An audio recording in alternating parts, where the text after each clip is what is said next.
Les amis, c'est parti pour visiter. Je sais pas si vous m'entendez. C'est parti pour visiter les jardins de Marquezac.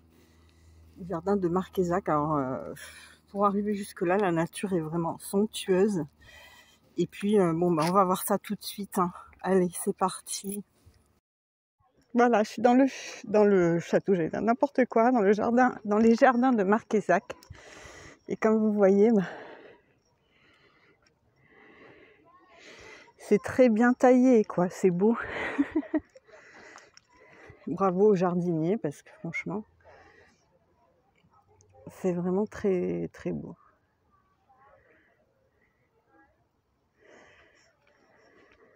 Alors, il y a même un petit château. J'allais dire un petit chapeau, non mais moi je ne vis pas bien du chapeau, c'est le cas de le dire. Voilà, toute cette beauté en fait me pique les yeux. Non mais regardez-moi ça les amis. Il y a un panorama là je pense. Et puis alors ces jardins vraiment taillés à la perfection, mais ça doit demander un travail de ouf. Tout simplement.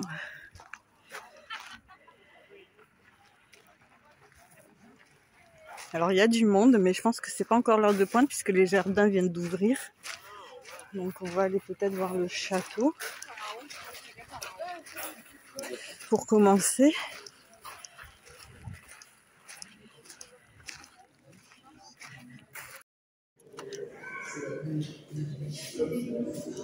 C'est quoi?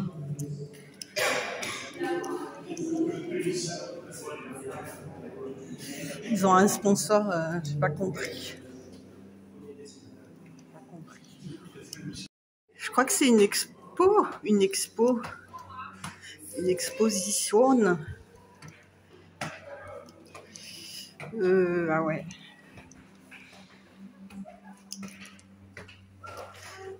Vous faites la visite avec moi en fait.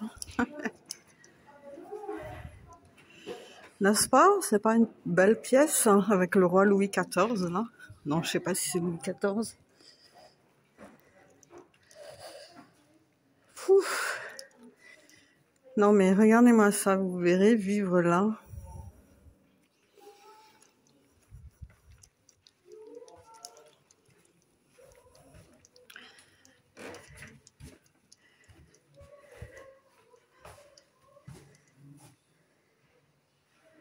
Bon là je m'égare, je vais redescendre dans les jardins. Et vous ne verriez pas faire la sieste là. Avec un amoureux, avec votre autre, hein, d'ailleurs, justement. Puis sortir, aller vous balader dans les jardins.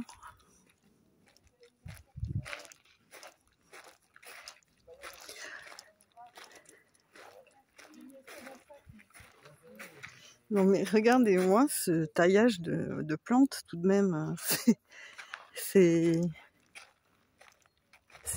au millimètre près. Pardon. J'ai pas trop chaud en plus. Là c'est le resto là-bas. Oh ça tue, hein, ça tue.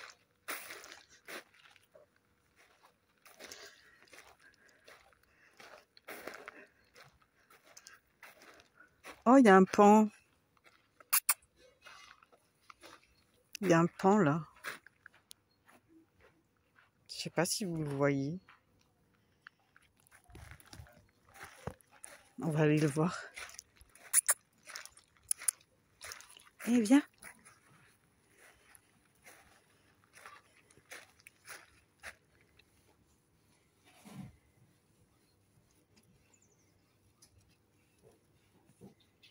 Il est trop. Moi j'aime trop les animaux en fait. Au lieu de voir les jardins, je reste avec le pont. Ça serait bien qu'il fasse la roue.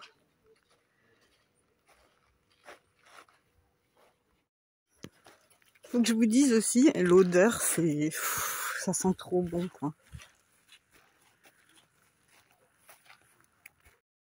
Et j'ai un peu l'impression que c'est un labyrinthe en fait.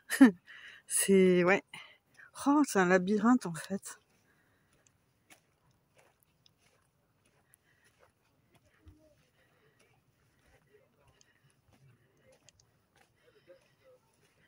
Oh là là. Et si après il n'y a pas les panneaux, je sais pas comment on redescend.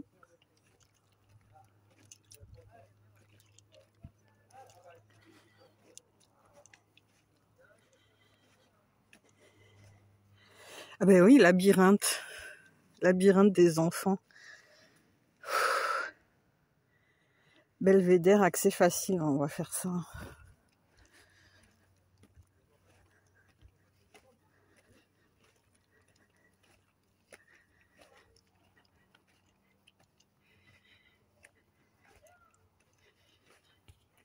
Ça sentait bon, mais là on retrouve des arômes de Provence en fait.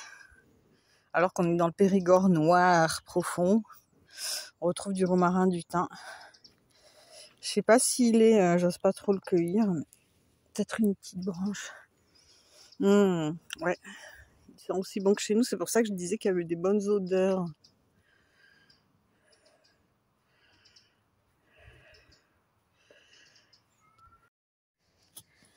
Cybèle, je sais pas pourquoi il y a ça là. On va lire. Ô toi que l'Antiquité nomma la mère des dieux, si belle terre qui soutient mon existence fugitive. Inspire-moi, au fond de quelque grotte ignorée, le même esprit qui dévoilait les temps à tes anciens oracles.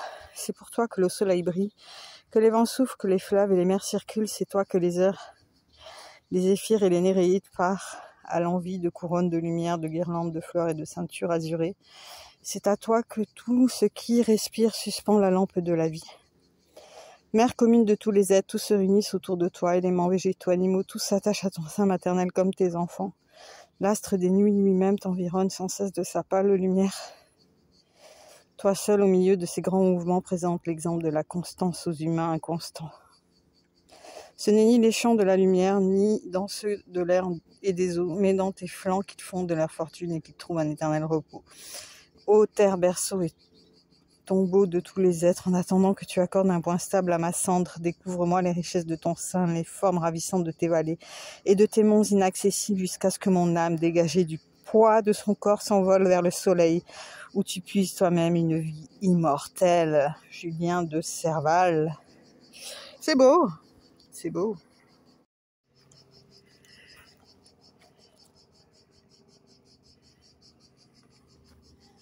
Je suis au Belvédère, je crois. Waouh, putain. Oh là là. Oh, c'est beau.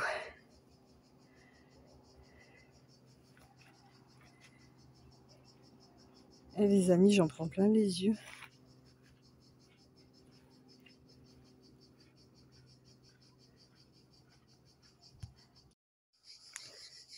Le buis et son bois très dur symbolisent la fermeté et la persévérance. Pour cette raison, les francs-maçons y sculptent les marteaux de leur loge. 7 jours avant Pâques, le dimanche des Rameaux, le buis est béni dans les églises en souvenir de l'accueil triomphal fait à Jésus par ses disciples à son entrée dans Jérusalem. Je redescends. Je ne sais pas où je vais, je ne sais pas où je suis.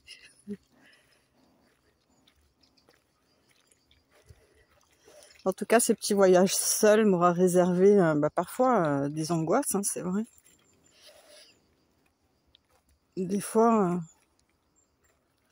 mais ouais, des fois.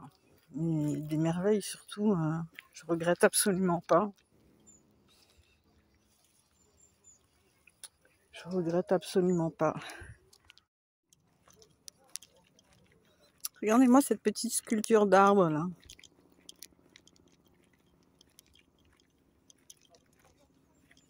Une odeur, mais ça c'est les odeurs de chez moi, le thym, le romarin. Un petit lézard, un bébé lézard là.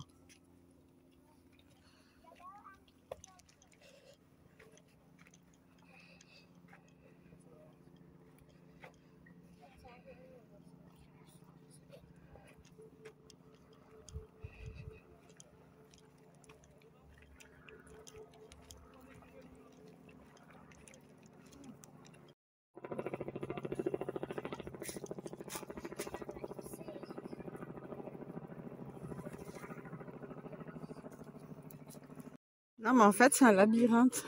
Il y a plein de recoins où on peut pas passer. Les Anglais?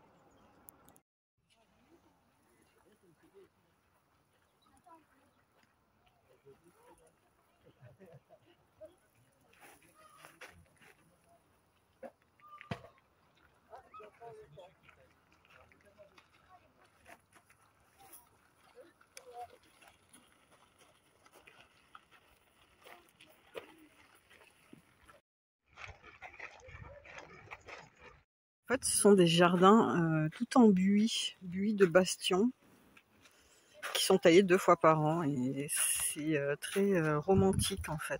C'est un site très romantique, hein, c'est clair. C'est vrai que quand je vous parlais de votre autre, tout à l'heure, ça me faisait penser au romantisme ici. Et c'est vraiment tout à fait ça. On se voit bien se promener entre les différentes allées de buis taillées avec l'amour de sa life. Hein, et ben, il faut y croire, hein, il faut l'appeler à soi. Voilà. Facile à dire, oui, je sais. Mais bon, c'est la loi d'attraction aussi. Hein, on manifeste par nos pensées. Hein, si on y croit à fond, ça va finir par se manifester, à mon sens. Voilà. Un petit aparté. Il y a aussi une volière avec des oiseaux. On dirait plus des pigeons. C'est des pauvres pigeons. Oh, il y a une colombe blanche. Ma beauté, comment ça va toi? Et toi? Du coup, elle m'a tourné le dos, elle est partie. Bah, ça fait quand même de la peine de les voir encagés, là. Ces 3 pauvres pigeons. Ouais, bon, enfin bref. Tout est bien sinon. Et je pense qu'il manque 2-3 bancs. 2-3 bancs disséminés. Des bancs, il faudrait des bancs en fait, pour qu'on puisse se poser. Parce que là, en fait, on ne peut pas se poser à l'ombre et admirer. C'est dommage. Les amis, je vois une libellule, une dragonfly. Regardez-moi ça.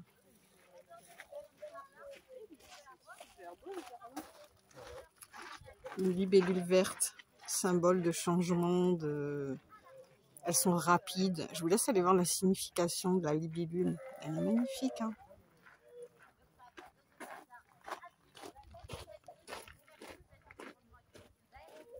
Hop, elle est partie, elle m'a fait peur.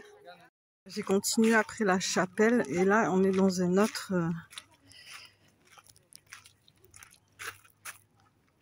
dans une autre versant du jardin.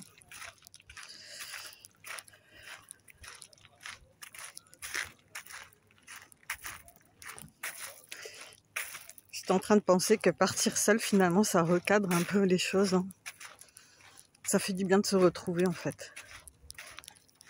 De prendre soin de soi, parce qu'on est obligé, en fait, en voyage. Et ça, c'est plutôt une bonne chose. Hein. Ça nous oblige à faire des choses vraiment pour soi et pas pour les autres non plus. Tout simplement. Il y a une petite fontaine.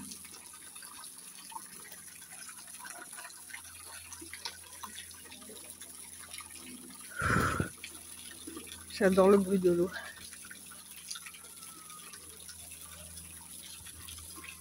Encore pour aller au Belvédère, parce que j'étais pas au Belvédère tout à l'heure. J'étais à un simple point de vue. Et c'est la plus belle vue de la Dordogne à ce qui paraît. Voilà, donc j'ai pas envie de louper ça. Au Belvédère, voilà.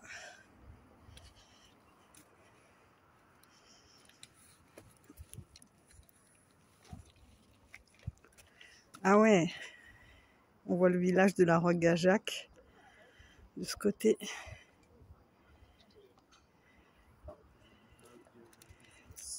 Altitude 192 mètres.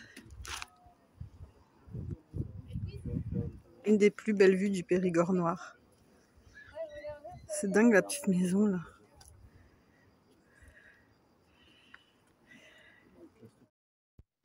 Je redescends. Faut dire que là il commence à faire chaud, il est 11h30. J'ai plein de gravier qui me rentrent dans les sandales. Ça commence à me faire mal aux pieds. Donc j'ai vu le belvédère, donc je rentre. En fait, je vais aller vers d'autres aventures, les amis. Oh les amis, il est midi, ça fait 2 heures que je suis là. Et j'hésitais à manger là, mais en fait il y a trop de monde.